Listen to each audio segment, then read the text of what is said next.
What I want to do is just give you a little update, tell you a few stories from my trip, and then we'll get into God's Word. We'll open up Psalm 96 together partway through here. But I just want to share with you what God did. One, again, thank you for praying. Okay, I was, as trips like this can possibly go sometimes, everything was pretty smooth. I was safe the whole time. I was healthy the whole time. I feel like that's something God has done, has blessed me with. It's not that I have a strong stomach, but for whatever reason, Montezuma's revenge has never come hard at me when I've been in these places, and that's been nice. I appreciate. I think it's a result of strong praying on the support side, so I appreciate that. The church there, the feedback was that they were very encouraged, that there was a lot of just really sweet times that we had together there. The pastors that I was with expressed their gratitude and their understanding of new things. We were able to provide some training. We equipped them. I feel like there was some fruit there. I'm happy to go and just kind of like pat people on the back and encourage the work that they're doing. But it's an extra blessing when we feel like we're able to kind of infuse them with something a little bit new, a little bit more excitement, a little bit of something that they can take and do something with. So it was a good trip in that sense. Continue to pray. We did see a little bit of fruit, but I would say that one of the designs of the ministry is that I wasn't really there with the express purpose of seeing people come to Christ. That's not like the top goal, the main goal of the trip. We did, but I was there ultimately to encourage and equip the church that was there. I say multiple times when I'm there, I am not called to Africa. God has not sent me as a missionary to Africa. If he does, I need to live here and move here. I'm not called here. I'm called to Boise. This is one of our convictions. We talk about this a lot, being really present and know and be where you are, where God's put you. But if that's true for me in Boise, then that's true for you, for these pastors in Tanzania and in Kenya and Uganda. So I'm happy to say this is not my mission field. This is not where I've been called to minister. You've been called to minister here. So my focus is making sure that you are equipped and empowered and that you can continue this work. And I think that there have been missions movements in the past, in the recent decades, that have created some of these weaknesses, or at least some of these expectations, but it's really easy to be kind of like the white guy that they kind of parade around to get attention and get a platform so people will listen to them. And in some sense, I'm happy to be that. Like I'm not going to stifle opportunities for them to share the gospel, but if that's all it is, then it's kind of, anybody can do that.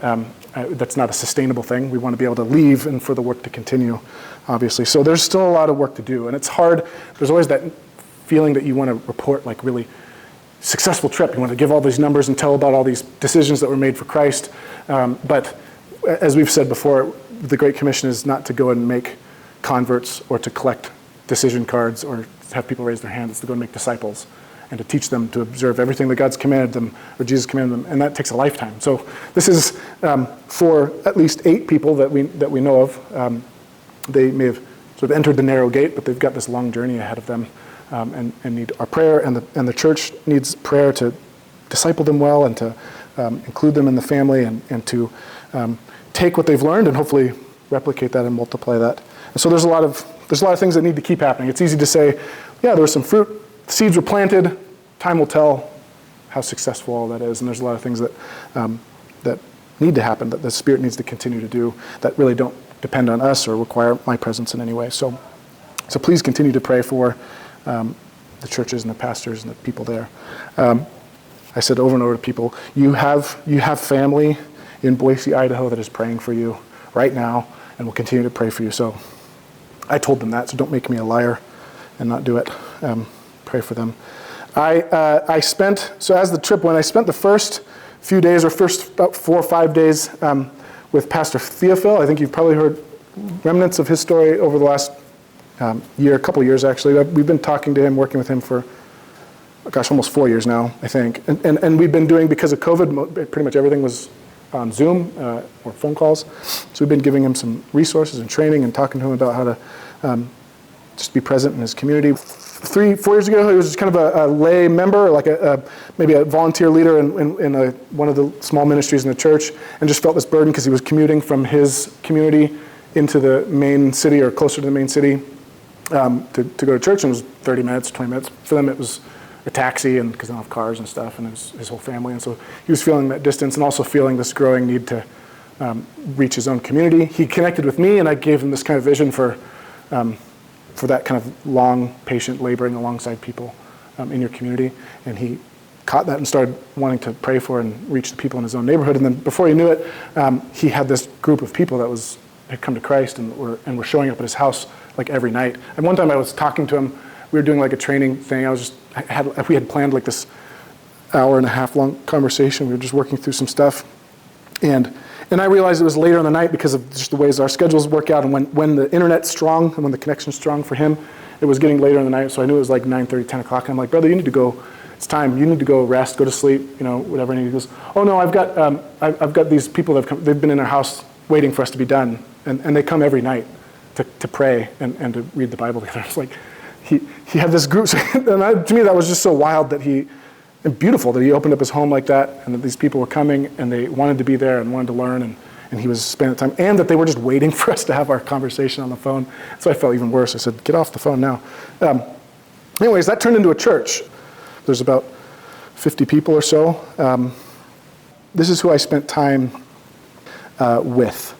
He had prepared. He had a small team that had learned some of the stuff that we were talking about and prepared for a trip. So they had identified a number of people in their community that they're close to, that they were going to be praying for, and they had finished kind of working through some of the training and timed it so that when I arrived was about time they were ready to go and kind of invite those people into dialogue about the gospel. And so I got to go with them and just sit under trees near huts and out in the village while they had conversations about the gospel.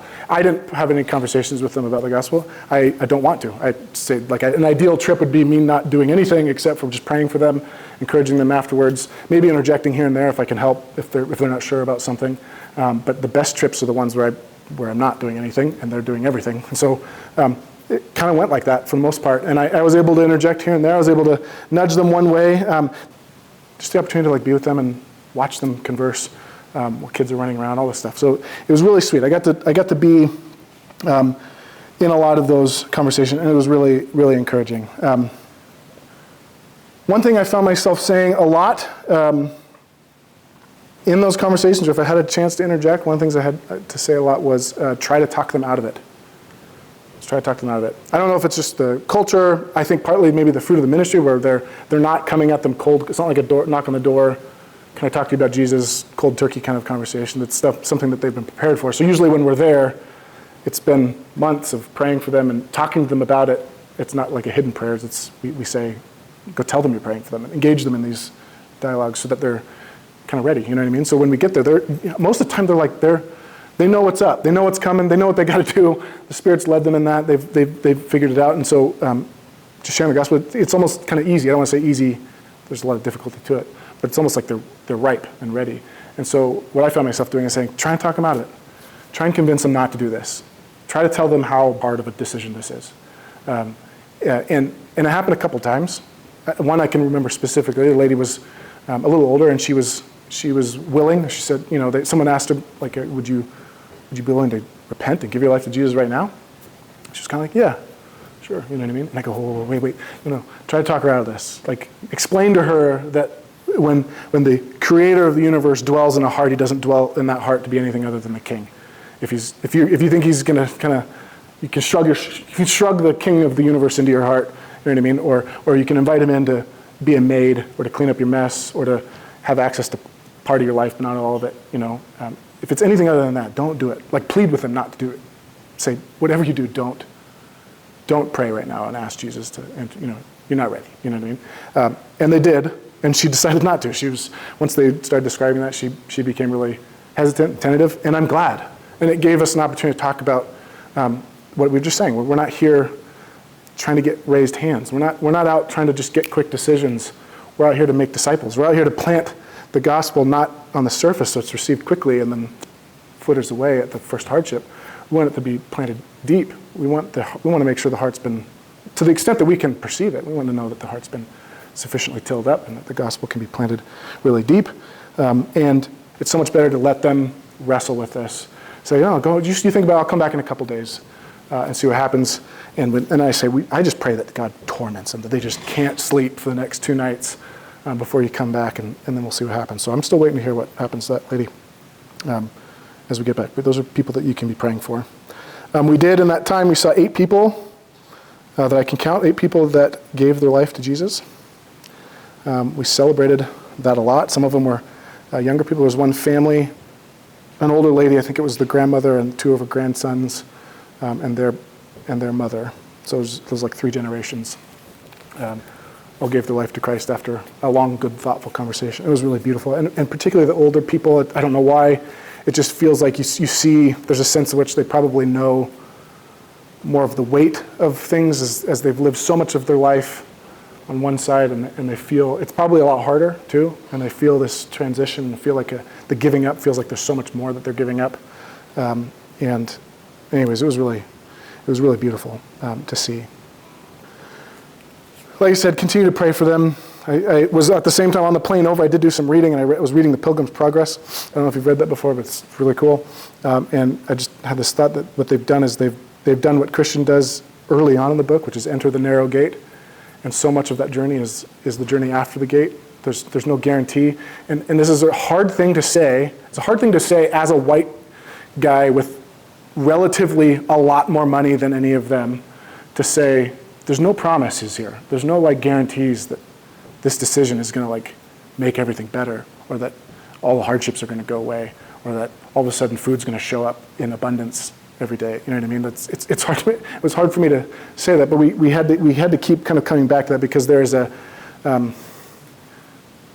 prosperity gospel is not just running rampant here. It's actually running more rampant in these poorer countries where these false promises are going. And I'm not saying that the church was wanting to do that, but you can just see the influences.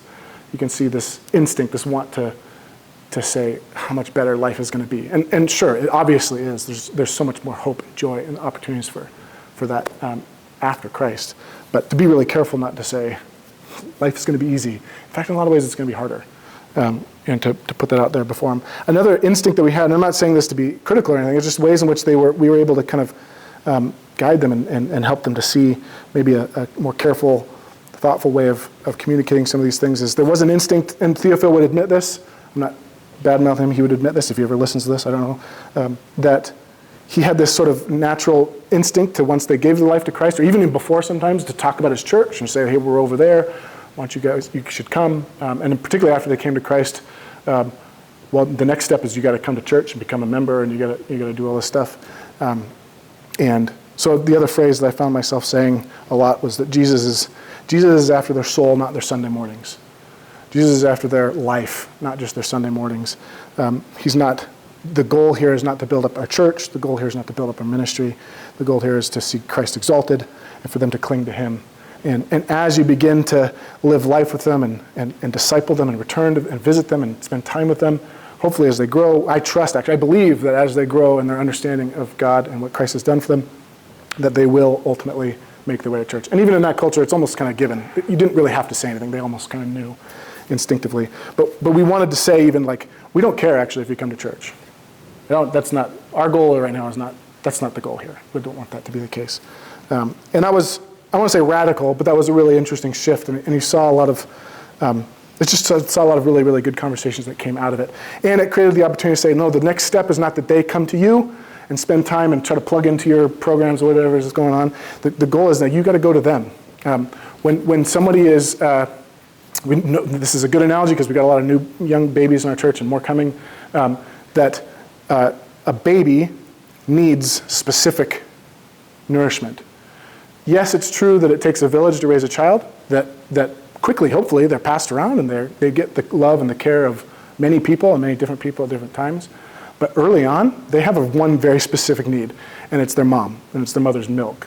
And if you try to give them chicken, they'll choke. You try to give them anything other than that one thing, it can be really damaging. And so similarly, for someone who's young or new in their faith, it's possible that we could cause them to choke if we say that your first step as a newborn believer is to come in and take in some expositional sermon from the book of Ephesians, and that's going to be your discipleship, or to come and enter into some really deep Bible study where we're wrestling through election and whatever else. it's a good recipe for making a baby choke.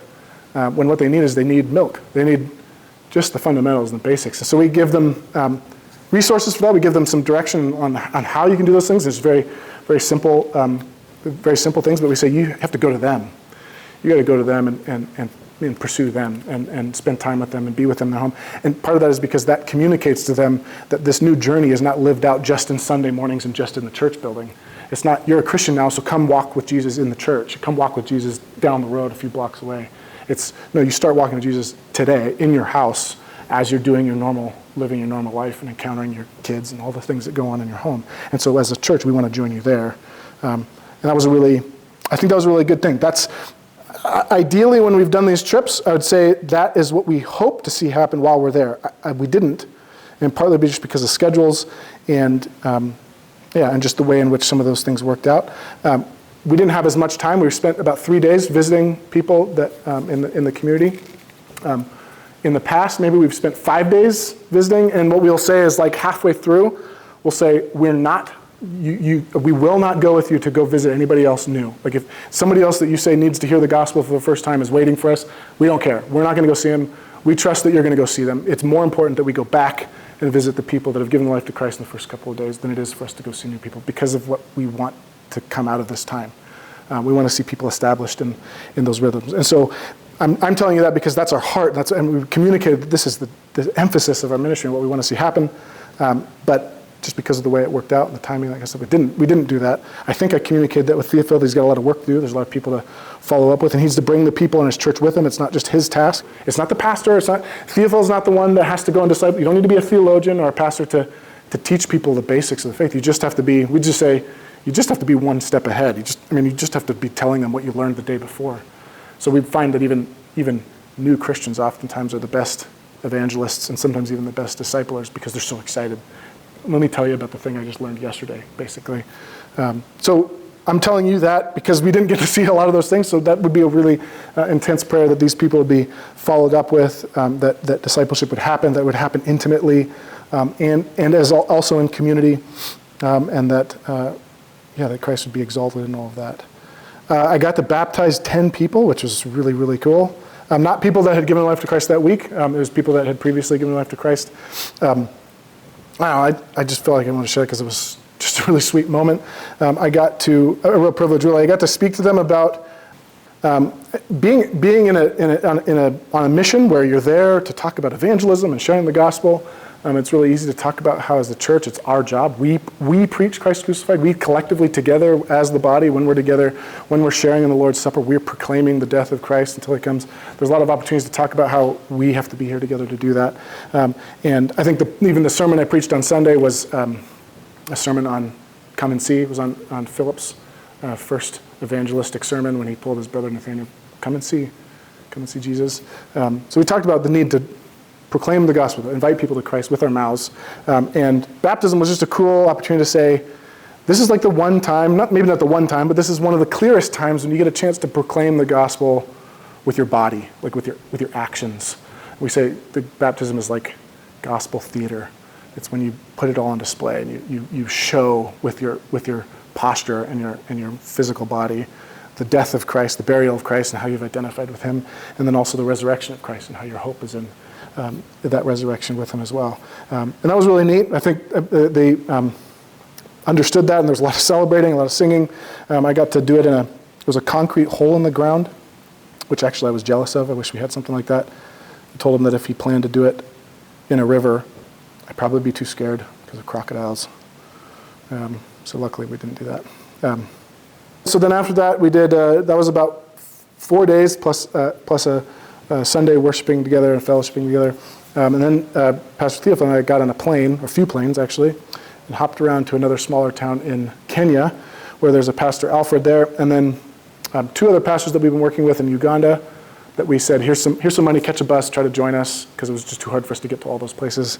And they did. And we'd said, we don't want to travel alone or to do this ministry alone, so just pick a leader to come with you. We'll pay for him as well. We got hotels for all of us. And we basically had 2 nights, 1 full day, and then a couple half days on either end to be together. And that was really, really sweet as well. And these are guys that are a little bit, they're doing the same things that Theophil did starting 3 or 4 years ago, just not quite as far down the road. So it's just a good opportunity to get them together and encourage them. We spent basically a full day just training, just talking about kind of the arc of the ministry and just the shape of it and what it is we're trying to accomplish. I think they were informed by some of those things, inspired. They came up with plans to, as they go back, groups of people that they're going to gather together to start learning and identifying people in the community. They're going to start doing those things. So there's a lot of potential seeds for more ministry that could really start to multiply really quickly after. I think I was getting messages about it just yesterday of people that they want to start training and doing this with. So you can pray for them. What we continue to encourage them to do is, I'm just giving you some of these little mantras that I throw around while we're there. One is, leaders go first. To be a leader, the word itself means that you're in front and you're going somewhere and you're bringing others with you. Leaders don't say, go and do those things I've never done before, but just go and do them.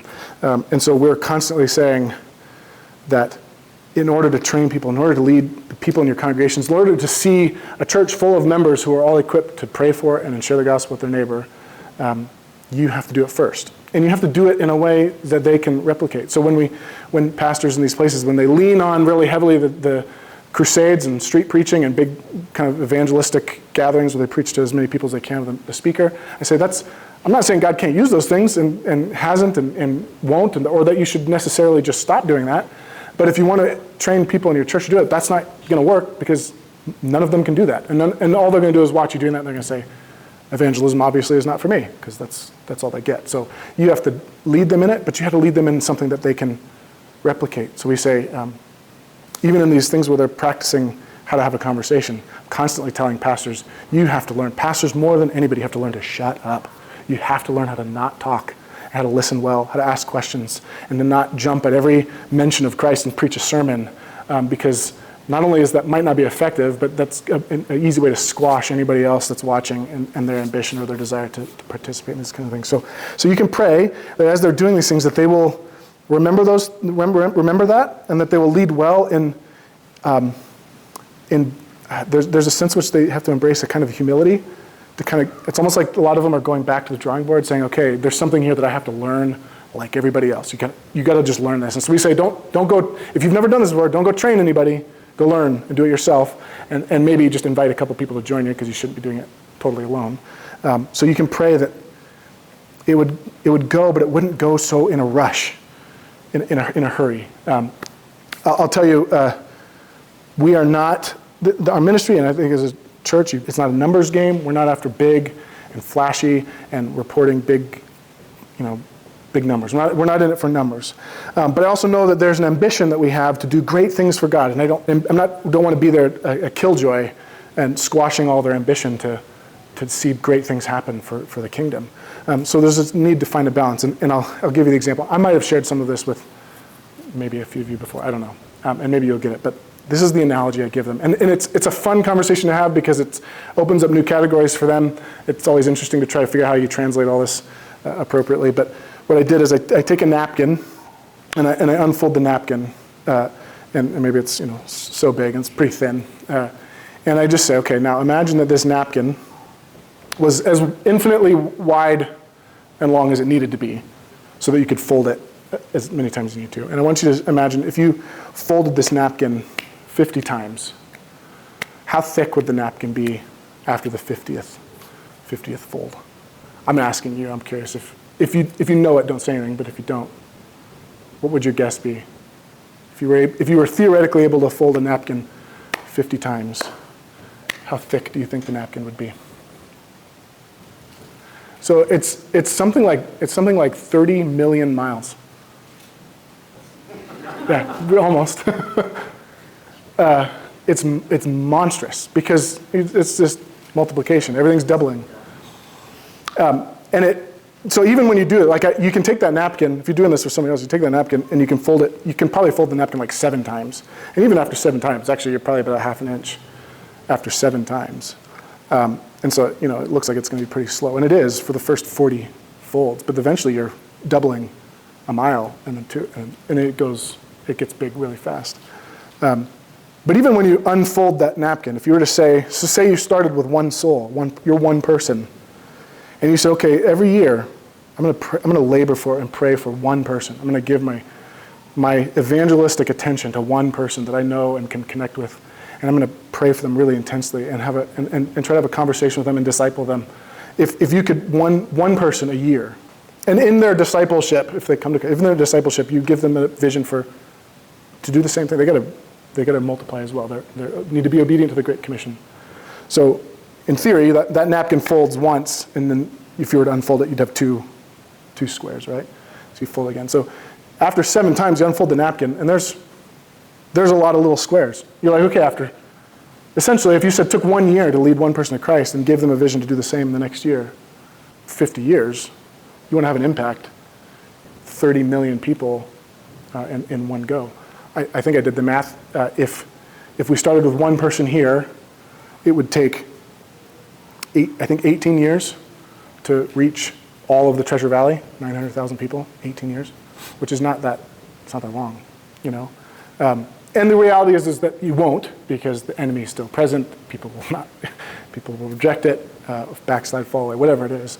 So it won't work out that way. But in terms of just understanding the potential impact of small, slow, intimate growth, that rather than preach the gospel to 1,000 people and hope for a few shallowly planted seeds, that we pursue one person or a few people and aim for deeply rooted seeds that we're trying to plant. And there's no glamour in those things. Like, you can't say, here, this is how your ministry will just explode and you'll have all the resources you need and you'll be on podcasts and writing books, all these kind of things. It won't happen. You won't gain any of that.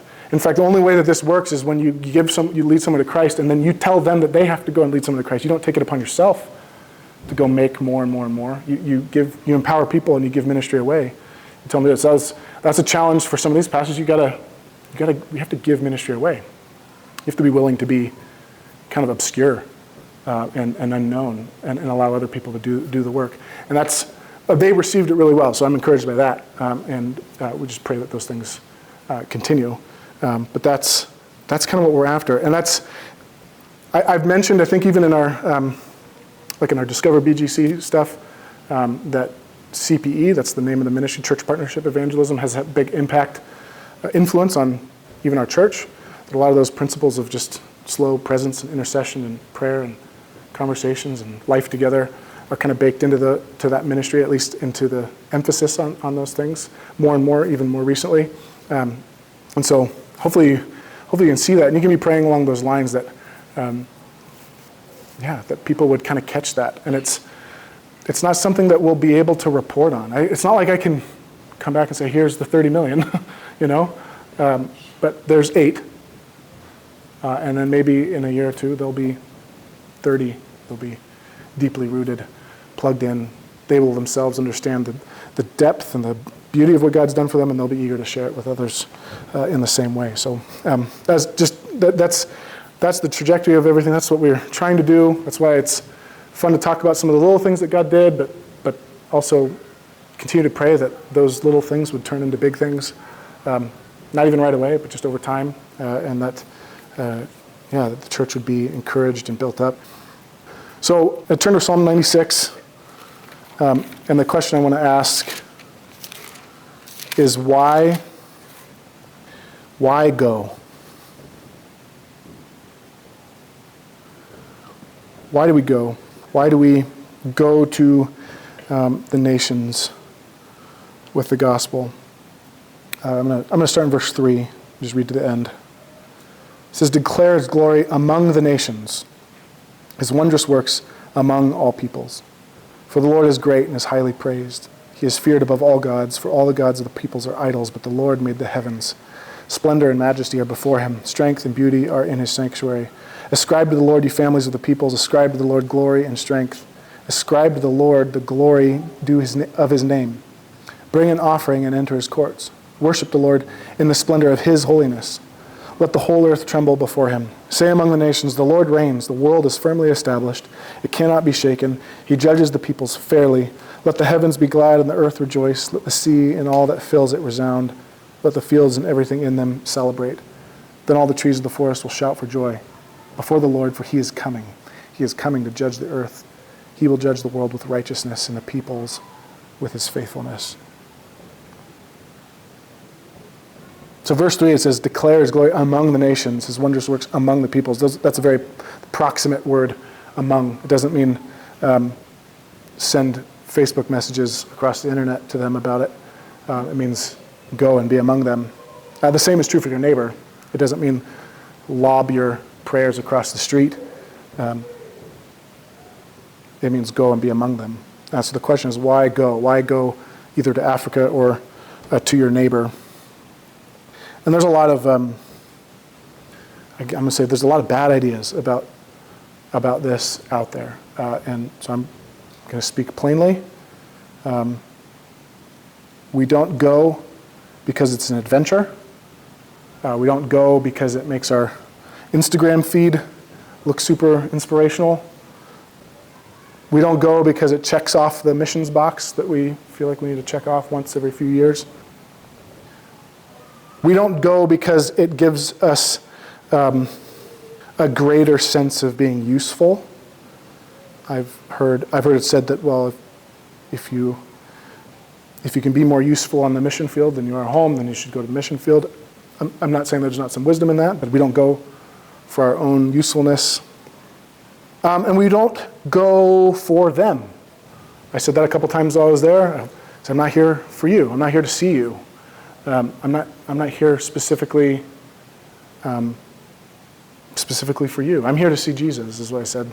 And I see him, and he's in you, and he's with you, and so it all worked out that way. But essentially, I'm not here because you deserve a chance to hear the gospel. I'm not here because because it's only fair that you get a chance like I did. I'm not here because you deserve to know. I'm not here for any of those things. If Psalm 96 tells us anything, the reason we go is because God. Always because God. It says God is great, and he is highly praised. That every other god, every other idol, every other answer to people's suffering, every longing of people's hearts, everything that they cling to is worthless. Every other god is worthless. But our God made the heavens. I go because our God made the heavens. That God possesses, actually he owns and defines all majesty and beauty and strength. And so we go because we want to give God what is his. This is what we talked about in Ephesians. That his plan before the foundations of the earth has been to bring all things together in Christ, was to unite all of creation, the thing that he spoke into existence, that he is sovereign over and that he owns and possesses, is to bring all those things together in Christ. And so we go because we want to give God what is his. We're going because it's the glory of his name. It's already his, and so we go to allow him to receive ultimately what is his, what he has paid for, what he has purchased, what he is ultimately sovereign over already. It says it is the splendor of his holiness. All creation, it says all creation is worshiping God. All creation, the trees, the rocks, the mountains, all the creation is worshiping God, rejoicing, celebrating, and shouting for joy because the world is broken and cursed by sin, but the world knows better than we do that it belongs to God, and so it is giving God what it is due. And we, because we've been created with the opportunity to decide otherwise, think that we are better off without him. And so man has turned and separated itself from God, pursued wisdom on its own, pursued knowledge on its own. Creation is suffering under the curse of our sin, not its own. Creation knows and is known from the beginning who it belongs to, and so it worships. It worships. And so we go to invite all people to give to God what is his, which is their worship. We don't go because they deserve it. We go because God deserves the worship. We don't go because they deserve a chance, it's only fair. We go because God deserves their worship. Christ bought their life, paid for their life, so he deserves to be followed by them and to be worshipped by them. Now, I'm not saying that our love for people or that our care for people or compassion doesn't compel us in a way, or that we don't go because we love our neighbor. We do. I'm not trying to strip away all the warm feelings that we have when we are with people and we see people come to Christ.